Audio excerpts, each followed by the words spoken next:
La radio que se mueve de norte a sur, en cualquier época del año. 96.9. Radio Nómada. Esta semana en Voces en el Viento, la historia de Teresita y su vida como drag queen. Además, el graffiti es un arte, detalles de la plática con el Shuki Zapata y Vale Hernández, grafiteros mexicanos que nos cuentan su experiencia dedicándose a este arte tan polémico. Y también recordamos la vida de Nicho Colombia y su lucha social en Monterrey. Esto y más en el nuevo episodio de Voces en el Viento, por aquí, la radio que se mueve de norte a sur, Radio Nómada. ¿Qué tal? Bienvenidos a Voces en el Viento, una sección producida por Región Nómada, donde vamos a hablar en este capítulo acerca de la agenda cultural incógnita de Nuevo León. Y para empezar, vamos a hablar con Camila Navarro acerca justamente de un gran colectivo y de una parte esencial que ha tenido surgimiento aquí en Nuevo León, que es el colectivo LGBT y justamente más acerca del drag queen. Cami, dinos un poco acerca de tu trabajo, de qué es lo que hiciste, a quién entrevistaste, a quién descubriste en esta gran esfera y a ver, qué es lo que tienes para nosotros. Primero que nada, fue algo difícil para mí, porque fue más que nada el hecho de buscar a alguien que yo sintiera alguna conexión, no solamente a primera vista a un ser desconocido, también quisiera que voces que yo ya conozco no son tan resonadas. Entonces me fui por un compañero de aquí mismo, de la facultad, que está en la carrera de Merca, Manuel López, alias Teresita. Nos contó más que nada, bueno, creo que en ese caso estábamos ahí en la cocina. Sí. Decir, yo fui partícipe un poco de esa conversación porque también admiro muchísimo el trabajo que hace Teresita, porque no solamente pues trabaja dentro del movimiento drag, sino que tiene tablas en teatro, en baile, o sea, Manuel López es una persona supremamente talentosa y pues sí, así es, estuve ahí. Y recientemente estuvo en un concurso de drags y que creo que quedó de finalistas. Yo siento muchísimo orgullo porque tanto como fan, yo admiro su trabajo, estoy siguiendo sus páginas privadas y públicas, por cierto, síganos. Más que nada el modo en cómo me lo contó y la manera en que se sintió tan libre al decirme, pues es que desde un principio él estaba confundido, bueno, es una persona binaria, tengo que aclarar. Entonces, esta personita me había comentado desde un principio que no estaba tan involucrada. Era más que nada como un gusto, un hobby, pero más que nada verlo, no practicarlo, en ese sentido. Entonces, decía, en un principio yo veía poco a poco en publicaciones por medio de redes sociales o algunos programas, pero luego empezó por medio de un amigo a conocer más el mundo y desde que, por cierto, que es foráneo. Cuando llegó aquí a Monterrey, empezó a adentrarse más al momento de ingresar a la facultad, empezó a estar en obras, empezó también creo que a bailar en ciertas ocasiones en pasarelas. El Halloween del año pasado estuvo aquí modelando, fue el cadáver de la novia. Ha sido para mí una gran inspiración en mis trabajos y yo estaba muy agotada por tantas tareas también y dije, ¿de quién voy a hacer la crónica? ¿De quién necesito mi inspiración también? No necesito buscar exactamente a alguien random y de la nada decirle, oye, es una entrevista. No me sale tanto así, yo necesito conocer a la persona poco a poco, hasta que un día saliendo de la escuela me lo topé y dije, eres tú mi musa. Y dijo, ¿qué? Y ya que empezamos a cotorrear y así. En fin, me platicó también sobre cómo surgió, aparte su pasión por el drag y por la iniciativa de sus competencias. No es su otra personalidad, tengo que aclarar, es más que nada su forma de ser, no lo comparte como otra personalidad, es algo que siempre ha sentido pero nunca lo formó. Entonces, comentaba que cuando empezó en este mundo, empezó poco a poco con maquillaje, empezó con un trasfondo más tímido, pero que desde un principio quería saber cómo se iba a llamar. Y por medio de muchas vueltas y dudas, finalmente se decidió por Teresita. Más que nada por la inspiración en parte a las novelas mexicanas, como La Reina del Sur, y que es un carácter muy fuerte, y también Sí, como sí, Teresa. sí. Entonces, empezó poco a poco. Y no solamente se influenció en telenovelas, sino también en su familia. Es curioso que muchas mujeres en su familia se llaman Teresa. Me comentó que también su abuelita, creo. Ok. Su prima también se llama Teresa, entonces es como que... De ahí mismo también agarra la inspiración. Y dijo, no soy alguien que merezca un nombre tan fuerte que Teresa. Y dijo, quiero un diminutivo, Teresita. Teresita. Y se lo quedó. Y desde ahí está bendecida mi niña. Qué gran historia. Bueno, creo que he de decir, es de Veracruz. Ujú. De Veracruz, nuestra gran chica, que es Manuel López, y también Teresita. Y justamente también tiene su gran trabajo en redes sociales, como lo comentaste. Ha sido partícipe de grandes eventos y concursos, no solamente de la esfera aquí interna de la facultad, sino pues ya en la esfera Nuevo Leones. Y esperemos que le esté yendo muy bien. Y muchísimas gracias, Cami, Gracias por a ti. estar aquí en Voces en el Viento de Región Nómada. Y justamente no solamente nos vamos a quedar con tu historia, porque hay diversas y muchísimas historias que se tienen que contar aquí en el mundo. Y así es como vamos a pasar a la siguiente historia de el color de las calles aquí en Nuevo León. Quédense atentos, seguimos con más. La magia está en todas partes. Solo hay que saber verla. Consigue piezas de arte personalizadas y servicios de fotografía con Artes Scamander. Somos un negocio de arte local. Envíos a todo el área metropolitana. Artes Scamander. Y continuando aquí en Voces en el Viento, un lugar producido por Región Nómada, nos encontramos con Andy Torres, Gabriela Sauceda y David Saldaña, quienes nos van a platicar acerca un poco del color de las calles, del movimiento grafitero aquí en Nuevo León y justamente un trabajo de investigación que hicieron estos tres. Andy, me encantaría empezar contigo. Algunos casos icónicos de aquí de Monterrey, justamente acerca del graffiti, ¿qué nos puedes platicar? Bueno, yo investigué sobre Pront, por si no lo conocen, es el icónico graffiti del Chango, que creo que uno de los más reconocidos que hay es el que está por Pino Suárez. Ahí es el que todos han visto por lo menos una vez en su vida. Pront se llamaba David Salazar, digo se llamaba porque murió en el 2022. Aún no se conocen, se desconocen sus causas de la muerte, porque sí hay teorías sobre eso. Pero David Salazar le dio vida a Pront, que Pront pues es el chango icónico que hay. También, aparte de ser grafitero, que era más su hobby, más que nada eso, fue egresado de leyes, y él más que nada estudió eso porque quería salvar a los jóvenes de los malos tratos de los policías, perdón. Y quería alzar la voz por eso. También fue por eso que estudió leyes, para darle eso. Y de hecho detrás del chango hay algo que él dice, que no fue antes de morir, pero sí fue una entrevista que se los voy a leer. Con los simios yo intento representar al ser humano, el ser primitivo que somos. Esto lo comentó en una entrevista del Norte en el 2017, que pues él siempre dio mucho que dar en sus changos, no mucha gente supo de qué se trataba, qué había detrás de eso. Y pues los puedes ver durante todo el centro de Monterrey. Pero hay una frase icónica que obviamente todos nos hemos preguntado, que es cómo llegó ahí. ¿Cómo rayos pudo llegar a unos 50 metros de un edificio? Sí, son lugares muy alejados. Sí, son muy raros lugares donde hacer graffiti, porque a Pront nunca se le escapó un edificio, un concreto, unos anuncios publicitarios, hasta carros, casas o cosas así, nunca se le escapó uno, y siempre él buscó la manera de dejar su arte, de dejar su obra.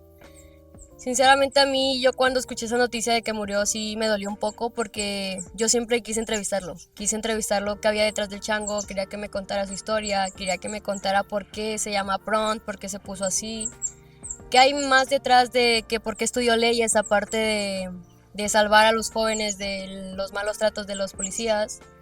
No sé, quería saber más sobre su vida y siento que siempre voy a tener esa espinita de entrevistarlo, de poder haberlo entrevistado. Lamentable su fallecimiento y pues sí, es una historia que está en incógnito, pero yo creo que hay más ahí que esperemos que en el futuro se pueda publicar. Ahora, continuando con mis compañeros de mi mano derecha, quienes nos están viendo por video, Gaby, David, ustedes también hicieron una gran parte de la investigación, entrevistaron en persona a varios de los grafiteros. ¿Qué es lo que nos pueden contar acerca de su trabajo? Sí, tuvimos la oportunidad de entrevistar a dos grandes artistas que de verdad me quedé impresionada con su trabajo. Por primera parte tenemos al Vale Hernández, dueño de la página Grafitis Monterrey, que de verdad quedé impresionada con su trabajo y la creatividad que tiene su mente. Él es por una parte activista, grafitero, y tiene este proyecto que creó en mayo de 2024, hace poco, que en su trabajo le pidió a su jefe que le regalara un mural que estaba pintado completamente de gris y que le diera la oportunidad a demás grafiteros de pintarlo con alguna temática pues que eligiera, ¿verdad?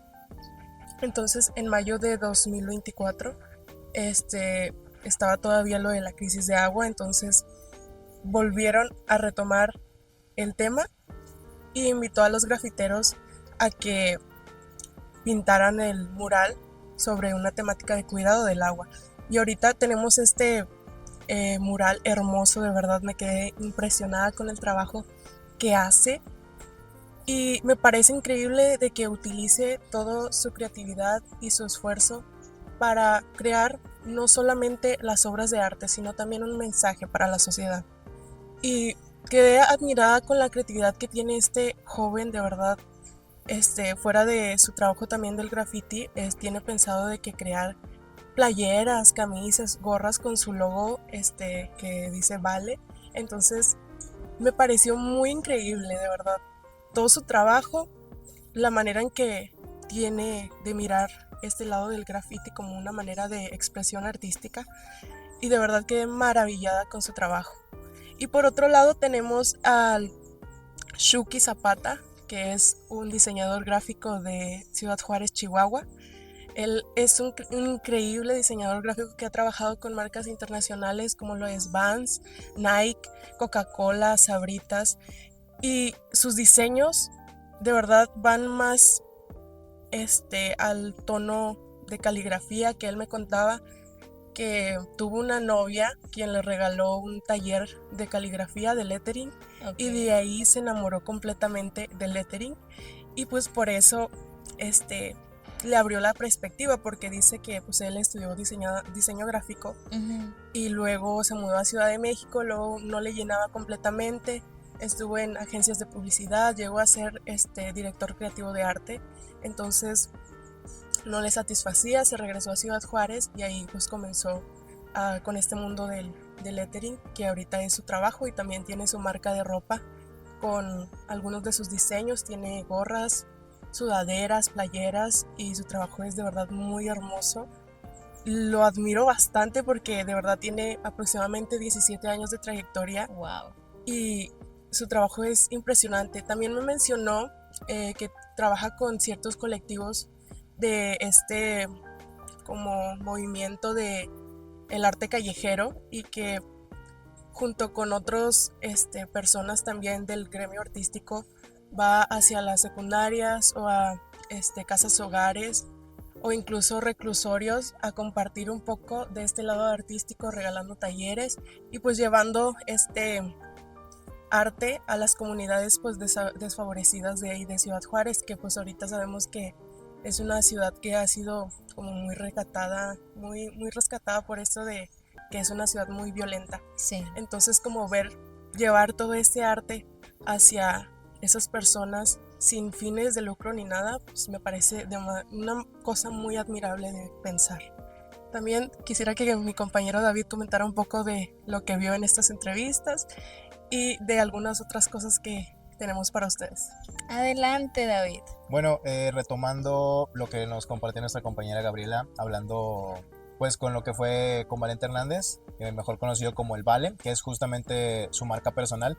Él nos hablaba mucho sobre el tema, pues sabemos que todo el mundo del graffiti y del arte urbano tiene muchos prejuicios, existe muchas creencias falsas de lo que es un grafitero, de que muchas veces se piensa de que es únicamente vandalismo, de que es un delincuente, y en propias palabras de lo que el Vale nos dijo, él dijo que la gente necesita conocer más lo que hay detrás de una firma del graffiti.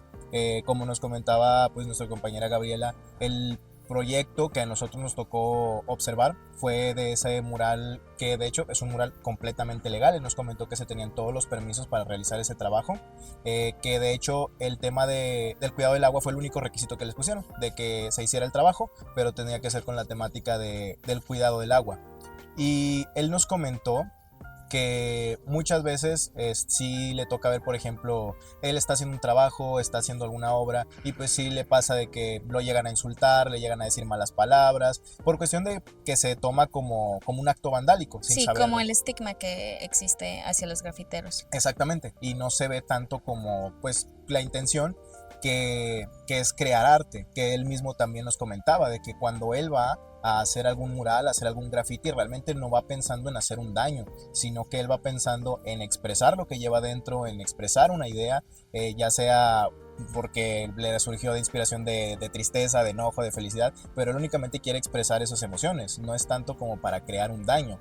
Y sí, él nos ha comentado mucho que se ha enfocado en hacer ese tipo de trabajos de manera pues legal, para fomentar lo que es pues la proyección de esta expresión artística que, como te comentaba, sigue siendo muy mal vista en la sociedad. Y parte importante también fue lo que nos comentó de su firma. Como te comentaba, él le conoce mejor como el Vale, que pues más allá de lo obvio que es cuestión de su nombre, Valente, lo recorta Vale, él nos decía que también lo tomó, por ejemplo, cuando le hacen una invitación a realizar algún graffiti, de que oye, vamos a tal lugar a hacer un proyecto, Vale, oye, vamos a hacer esto, Vale. Entonces se me hizo también pues algo curioso ese juego de palabras, que no es solamente el recorte de su nombre, sino que va más allá. Y como te mencionaba, él también nos decía que cada firma es una historia. Hay algo detrás de lo que es el motivo por el cual decide llamarse de esa forma. Y sí es un punto importante que a mí fue lo que más se me quedó, de conocer mejor las historias que hay detrás de cada persona que hace este tipo de arte. Y hoy en día, por ejemplo, en Nuevo León sí está viendo un poco más de interés porque la población pueda acercarse al mundo del graffiti, del arte urbano, y conocer qué hay detrás de ello. Por ejemplo, lo vemos en la exposición callejera. Es una exposición organizada por lo que es Conarte. Dentro de esta misma, lo principal es una exposición artística. Se juntan aproximadamente entre 30 a 40 artistas urbanos que exponen sus obras, pero algo que me llamó mucho la atención es que también se tienen mesas de discusión donde se puede hablar con la gente, donde se puede expresar como tal sus ideas, hablar sobre lo que es el tema del graffiti, más que nada pues para atraer a la sociedad a hablar directamente con las personas que hacen este tipo de arte y entender que no es completamente, que no es un acto vandálico, que es una forma de expresión que sí es muy malentendida a día de hoy, pero sobre todo tener ese diálogo, no únicamente que lo veas en la calle, sino que entiendas por qué está ahí. Entonces insisto, porque es con lo que yo más me quedé, porque es algo que nos falta mucho, conocer realmente lo que estamos criticando, porque muchas veces hablamos de alguna persona o hablamos de una expresión artística sin saber por qué está ahí, sin saber si tiene realmente algún permiso, si fue solicitado por alguien, si fue un trabajo que alguien pidió, y únicamente nos atrevemos a decir que pues es contaminación visual. Entonces es personalmente con lo que yo más me quedé. Ya de igual manera cabe comentar que dentro de nuestro estado sigue habiendo programas que impulsan la creación del arte por parte del mismo Conarte. Vemos también todos los murales que se realizaron en la construcción de la línea 3, que eso de igual manera fue una convocatoria que realizó la Secretaría de Cultura y se escogió, si mal no estoy, a 15 bocetos que se presentaron, para estar presentes en distintas ubicaciones de esta estructura, y se llevaron una remuneración económica que podía variar.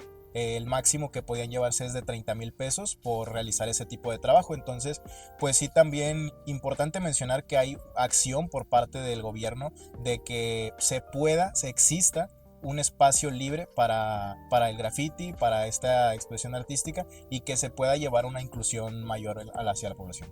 Sí, justamente para cambiar ese estigma, esos prejuicios que se le da hacia el grafite. Y sí, es cierto, inclusive el año pasado yo recuerdo que el Instituto de Juventud Regia invitó a varios muralistas y grafiteros justamente como a llevar ese arte a las calles, a cambiar ese mensaje que tiene la sociedad que está meramente lleno de estereotipos, e invitarlos a que la población se pueda reivindicar mediante estos proyectos artísticos, y que no solamente pues están como esos artes tradicionales o coloquiales que se quedan en el museo, que podemos decir que tienen como un mensaje elitista, sino que el arte debe de ser popular para que la sociedad avance.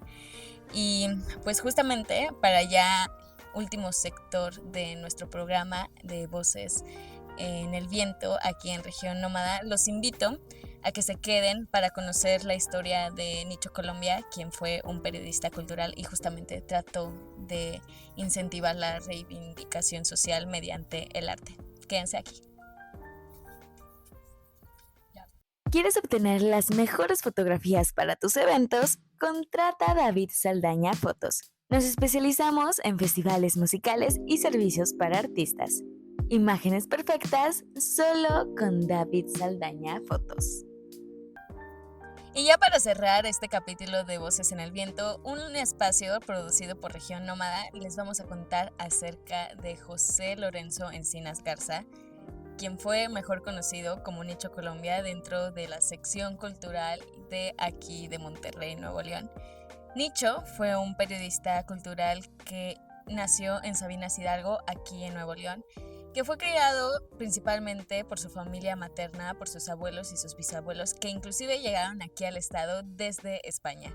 Entonces, Nicho desde el principio estuvo en contacto con la naturaleza y fue algo que durante su vida amó. Sin embargo, por circunstancias del destino, se mudó a Ciudad de México, donde estudió antropología en la Escuela Nacional de Antropología e Historia de nuestro país, y fue ahí donde empezó a incursionar y a conectarse con los pandilleros o con esta parte de la sociedad que ha sido muy estigmatizada.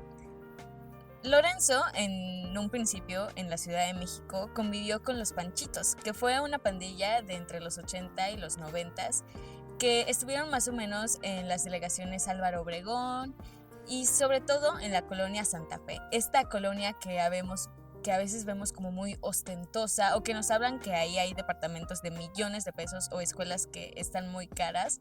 Sin embargo, del otro lado de la sociedad, un paralelismo que podemos ver aquí en Monterrey junto con San Pedro Garza García, pues también hay una población estigmatizada. Aquella que pues a veces simplemente se le vincula con la violencia. Y ahí Lorenzo empezó a hacer su trabajo de antropología social, a saber qué es lo que compartían todas estas colonias, y vio que la música era esencial para transmitir sus sentimientos. Cuando llegó aquí nuevamente a Monterrey, se desempeñó como periodista, estando en el norte en 15 Diario, en el periódico El Sol, y también trabajó para Milenio. Sin embargo, a lo que él se dedicó fue a la cultura. Como les mencioné, fue antropólogo social, entonces a veces hacía reportajes en cuanto a ciertas zonas arqueológicas que hay en el estado, o inclusive en Coahuila o en Tamaulipas. Sin embargo, su trabajo más fuerte fue el que hizo acerca de la colonia Independencia y sobre la cultura regiocolombiana. De ahí empezó a llamarse Nicho Colombia, e inclusive tenía un programa de radio donde hablaba sobre ello, de cómo estas bandas de esta cultura pues se manifestaban sus creencias y hacían incluso una denuncia ciudadana acerca de la violencia que había en sus calles a través de la música. Nicho fue también vinculado muchísimas veces a Celso Piña. De hecho, en su página de Facebook pueden consultar ahí todo su trabajo, pero también estos vínculos que tenía con este artista E inclusive cuando falleció Celso Piña, le hizo todo un libro, un obituario y un homenaje a un gran amigo como lo era Celso Piña. Sin embargo, las cosas, como en casi todas las ciudades grandes y en las urbes, apagan los sueños de aquellos que son idealistas. Nicho no tuvo las cosas fáciles aquí en Monterrey y a veces su trabajo no era bien visto o no era bien valorado. Cuando él quería hacer reportajes, a veces los directivos de las empresas donde pertenecía, pues le decían que no, que tal vez no era muy importante o que tal vez no necesitaba sacarse o que le podría quitar tiempo a otras notas que tenían más relevancia dentro de la sociedad. Pero si bien, aunque la cultura nos han dicho que es supremamente importante, pues a veces es difícil creerlo cuando las instituciones e inclusive el gobierno pues no apoya y no le da esa visibilidad a los problemas sociales mediante la cultura. Desafortunadamente, Nicho Colombia falleció en 2022 y bien, aunque su historia no ha sido bien contada o inclusive permanece en lo incógnito, es necesario recalcar todo su trabajo y no solamente de él, sino de los activistas sociales y las figuras culturales que existen en Monterrey, Nuevo León, México y en todo el mundo. Esto ha sido todo por el capítulo de esta semana de Voces en el Viento, un espacio producido por Región Nómada. Nos vemos en la próxima. ¿Deseas lucir como todo un deportista profesional? Andy Torres es tu solución. Con experiencia en partidos de ligas profesionales, el lente de Andy Torres es tu mejor opción. La radio que se mueve de norte a sur, en cualquier época del año. Radio Nómada.